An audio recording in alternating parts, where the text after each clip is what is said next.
আমারে বুঝাস না মেয়েরা খারাপ মেয়েরা খারাপ। আমি তো এত খারাপ দেখি না রে, তুই কোথায় এত খারাপ দেখিস? আমি তো দেখি তুই তুই বেটা টেনে পড়িস মাত্র, তোকে আমি ছোট করে দেখছি না বেটা। তুমি বের হও, ছবি পাঠাও নাহলে হাত কেটে ফেলবো আমি। দেখো আমি বিষের বোতল নিয়ে আসি, ছবি পাঠাও। তুমি বেটা আমার বোনটাকে বেটা ফুসলেছিস বেটা ফাজিল।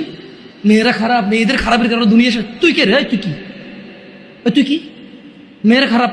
শোন, আমাদের গ্রামে প্রবাদ আছে, ধর্মীয় কথা না এটা। এখন যেটা বলছি এটা প্রবাদ, এটা ধর্মীয় কথা না। কোনো মেয়ের যদি একবার হাঁটুর উপরে কাপড় ওঠে আর নামে না বেটা। তুই উঠাইছস হাঁটুর উপরে কাপড়, ও উঠায়নি। হাঁটু পর্যন্ত তুই উঠাইছস, আর এখন সে নামাচ্ছে না। তুই মনে করিস তুই বেঁচে গেছিস না? তুই মনে করিস তুই জিনাই জেনা না? না বেটা, ও তোর সাথে জেনা করেছে, এরপরে তোকে বাদ আরেকজনের সাথে করবে, আরেকজনের সাথে করবে। আর তুই সূচনা, তুই ওকে শিখাইছিস, এটা সবগুলো তোর উপরে আসবে বেটা। তুই নিজের ছোট পাপিষ্ট মনে করিস।